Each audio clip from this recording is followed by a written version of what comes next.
Well, basically, I thought I'd make a video in the earlier hours of the day when the beams from the direct energy weapons and microwaves aren't so bad. And the only problem is the medication is making me unable to really think clearly. And this is all part of the psychocratic assault on the schizophrenic mind, attempting to control, indeed, part of the process of targeting by the perpetrators is the collection of brainwaves to map the mind of the schizophrenic or even non schizophrenic target and to attempt then to find a way of controlling all of the functions of the brain. Indeed, the schizophrenic population are the worst enemy of the top of the intelligence hierarchy, the psychocrats and top intelligence operatives of Frankist extraction and many of German extraction also. Indeed, the chief Frankist Intelligence Agency was at one point known as the Asiatic Brethren, but I don't know what name they're operating under now.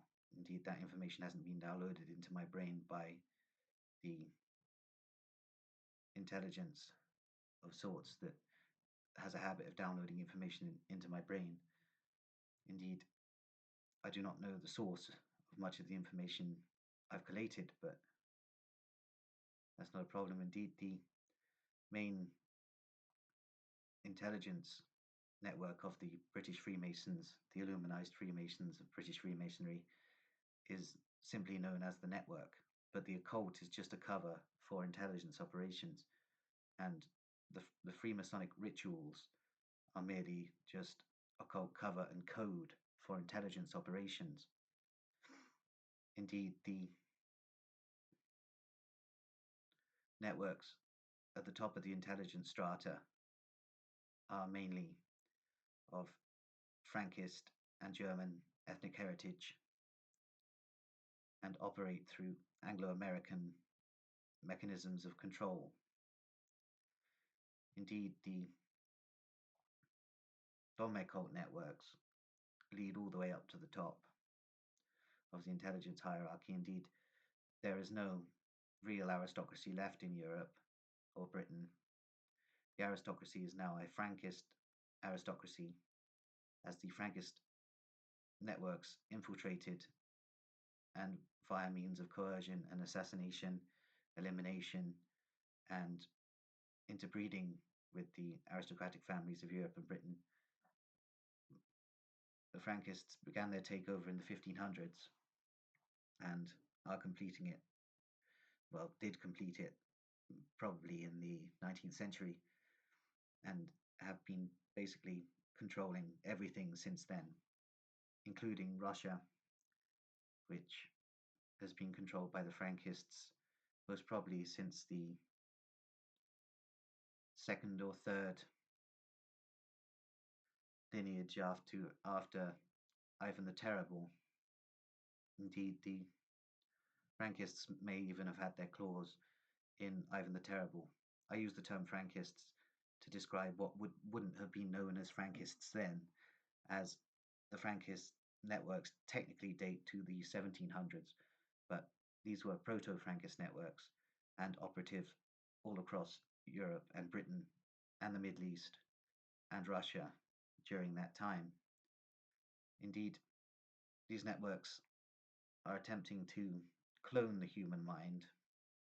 Indeed, the cloning of the human mind also generates the artificial intelligence networks, which are used by these intelligence agencies, and they indeed transmit frequencies across the whole population of the United Kingdom, which are causing a lot of the societal decay. And those frequencies are gathered from tortured people, specifically tortured by the intelligence agencies, and then their brainwaves are scaled onto a machine of some sort. I'm not a scientist, so I can't exactly describe these mechanisms. And then these frequencies are transmitted back to the general population, causing chaos in the neural signals of the general population and causing the problems in the United Kingdom. Indeed, the networks and the Frankist aristocracy and the Frankist intelligence networks, indeed the Frankist aristocracy, are the apex of the Frankist intelligence networks, are attempting to create a polarized divide using identity politics in the United Kingdom. Indeed, the identity politics focusing on grooming gang issues, for example, appeals to people's emotions and claiming that the migrants are at fault for everything is just a part of the agenda.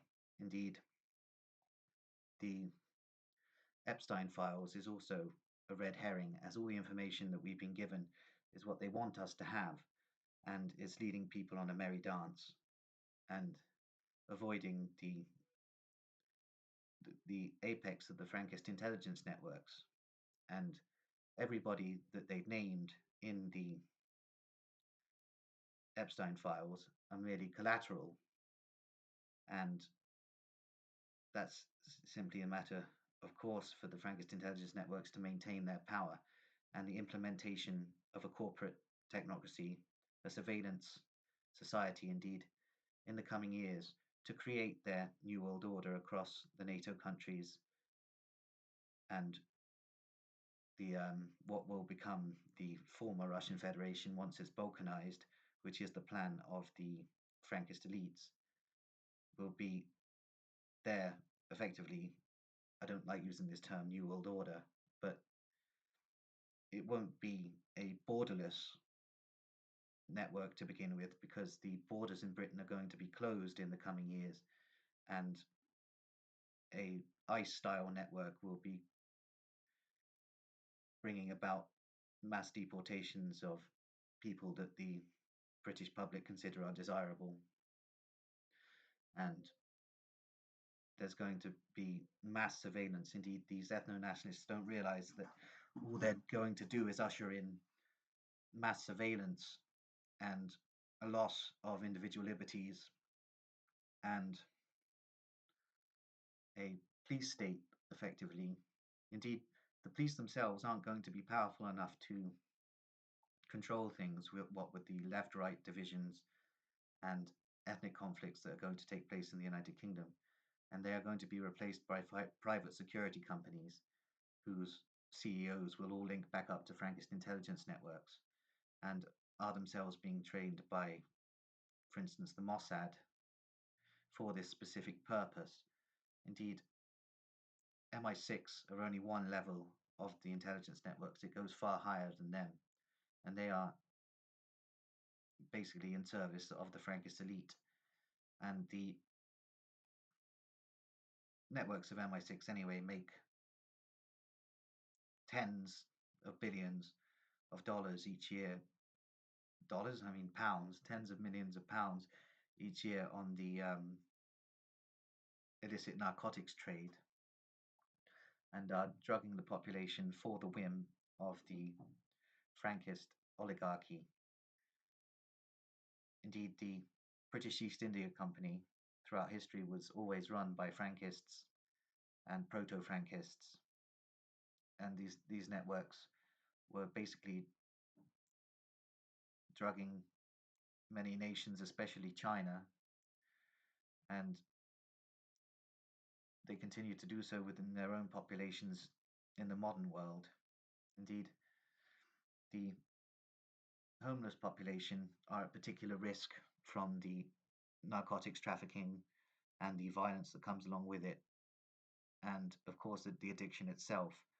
And indeed, as in America, in Britain, many homeless are beginning to disappear, and there are rumors of detention centers, but there are also rumors of organ harvesting and medical experiments and mind control experiments and forced slavery being committed on these disappearing homeless members of the homeless population. Indeed,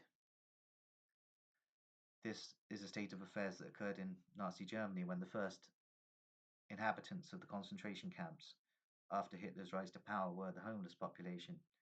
And after the homeless population, Hitler went for the schizophrenics. Indeed, this rise of technocratic, both extreme left and extreme right corporatism. I don't like to use the political spectrum because it all adds up in the end, and there is a higher force than the political spectrum. Indeed, politics in Britain is just theatre. But this rise of a new, well, I say new, but a new visible oligarchy, which had been behind the scenes for a very long time, will eventually end in eugenicist experiments, which are themselves linked to the transhumanist agenda. And one of the main targets of the system will be the schizophrenic population of the United Kingdom. And we are effectively just guinea pigs for their system anyway. The pharmaceutical trade, which doesn't offer cures, but increases problems. Indeed, and now to say this, but the Frankists now have complete monopoly on everything through their own corporations and German corporations, which are heritage of the Nazi era. Indeed, Frankist and Nazi networks have always been intertwined. Indeed, the Nazi party's inner sanctum were themselves Frankist nobles, and this is also reflected in the Anglo-American hierarchical networks. Indeed, many Anglo-American people of prominence are themselves Frankist elites, and the British aristocracy is now basically totally Frankist. As I was stating, that there isn't any real aristocracy left.